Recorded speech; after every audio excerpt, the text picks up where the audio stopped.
చాలా మంది కోడ్ రాయకుండా యాప్స్ అనేవి బిల్డ్ చేస్తున్నారు. ఇదేదో జోక్ కాదు. 2026లో ఇది నిజంగా జరుగుతుంది అండ్ ఫ్యూచర్ లో ఇంకా ఎక్కువ జరగబోతుంది. అండ్ దీని పేరు వస్తేప్పటికే వైబ్ కోడింగ్. మీరు ఈ టర్మ్ ఎక్కడో దగ్గర వినే ఉంటారు. అండ్ నువ్వు దీనికోసం ఏదో చేయాల్సిన అవసరం లేదు.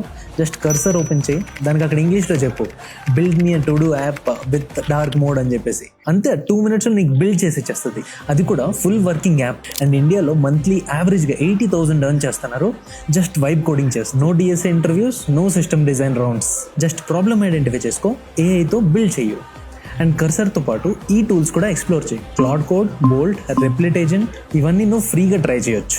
అండ్ హైలైట్ ఏంటంటే 2026లో ఇది $12 billion మార్కెట్. అండ్ కంపెనీస్ ఆ వైబ్ కోడర్స్ని పిచ్చోల్లాగా హైర్ చేస్తుంది. ఇప్పుడు నువ్వు అనుకుంటావు, అరే నాకు చాలా స్కిల్స్ ఉన్నాయి, ఇప్పుడు స్కిల్స్ లేనివాడు ఏదో వైబ్ కోడ్ చేసి జాబ్ తెచ్చుకోవచ్చేమో కానీ తర్వాత పోతుంది అని చెప్పి. కాకపోతే ఇక్కడ నువ్వు రియలైజ్ అవ్వట్లేదు ఏంటంటే ఎవరైనా బిల్డ్ చేస్తారు, కాకపోతే ప్రాబ్లమ్స్ వచ్చినప్పుడు దాన్ని డీబగ్ చేయగలగాలి. ఒకవేళ నువ్వు కానీ ఎవరైనా కూడా ఏదైనా బిల్డ్ చేసి దాన్ని డీబగ్ కూడా చేయడం అనేది అర్థం చేసుకుంటే నువ్వు అఫ్కోర్స్ సర్వైవ్ అవుతావు. సో ఎవరో కోసం ఆలోచించడం అనేది మానేసి నువ్వేం చేయాలి, నేను చెప్పిన టూల్స్ అనేవి యూస్ చేయడం స్టార్ట్ చేయి, బిల్డ్ చేయి, షిప్ చేయి అండ్ రియల్ మనీ అనేది ఎర్న్ చేయడం స్టార్ట్ చెయ్యు. అండ్ అందరూ అనుకుంటారు కోడింగ్ ఇస్ డెడ్ అని చెప్పేసి. కోడింగ్ డెడ్ కాదు, కోడింగ్ అనేది ఇవాల్వ్ అవుతుంది. నువ్వు కూడా ఇవాల్వ్ అవ్వాలి, ఏఐని యూజ్ చేసుకోవాలి. సో మీ ఫ్రెండ్స్కి కూడా షేర్ చెయ్యి. యూస్ఫుల్ అనిపిస్తే మన పేజ్ని ఫాలో చేసుకో ఇంకా ఎటువంటి కాంటెంట్ కోసం.